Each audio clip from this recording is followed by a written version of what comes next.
বাংলাদেশের সাংবাদিকদের প্রতি আমার উদাত্ত আহ্বান থাকবে, ততক্ষণ পর্যন্ত সাংবাদিক পরিণতের বিচার না হবে ততক্ষণ পর্যন্ত আমাদের কর্মসূচি একের পর এক চলবে। এবং বর্তমান সরকারের প্রধান উপদেষ্টা ডক্টর ইউনূসের কাছে আমাদের দাবি থাকবে, এই সাংবাদিক হত্যার বিচারের বিষয়ে আমরা হস্তক্ষেপ কামনা করছি। আমরা সাংবাদিকরা এবং আমরা চাঁদাবাজ, সন্ত্রাস, লুটতরাজদেরকে হুঁশিয়ার করে দিতে চাই। আমরা কলম তুলেছি, বাংলাদেশে কোনো সন্ত্রাস, চাঁদাবাজের কোনো টাকাদের স্থান হবে না।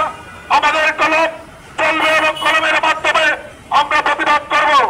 সাংবাদিক সমাজ তোমরা গর্জে উঠো, সারা বাংলাদেশে একত্রিতভাবে আমরা ঘোষণা করব যে সাংবাদিকের প্রতি যদি আর কোনো আঙ্গুল উঠে সে আঙ্গুল ভেঙে দেওয়ার ব্যবস্থা আমরা করব।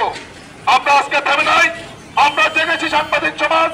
আর যদি আমাদের কোন সাংবাদিকের প্রতি কটূক্তি ভাবে দেখানো হয় আর চোখে দেখানো হয়, সেই সত্যতা এবং সেই প্রতিবাদ আমরা কলমের লেখনির মাধ্যমে সারা বিশ্বের দরবারে তুলে ধরবো।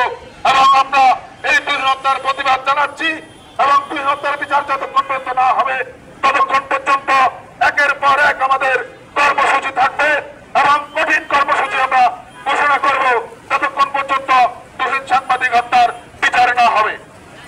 আজ আমরা আশুলিয়া বাজারে সাংবাদিক সমাজ একত্রিত হয়েছি, সেই বিষয়ে আজ আমরা আর বেশি না বাড়িয়ে এখানে সমাপ্তি ঘোষণা করলাম এবং আগামীতে আবারও আমরা প্রস্তুত আছি। বিচার না হওয়া পর্যন্ত আমাদের একের পর এক আন্দোলন থাকবে। সকলকে ধন্যবাদ।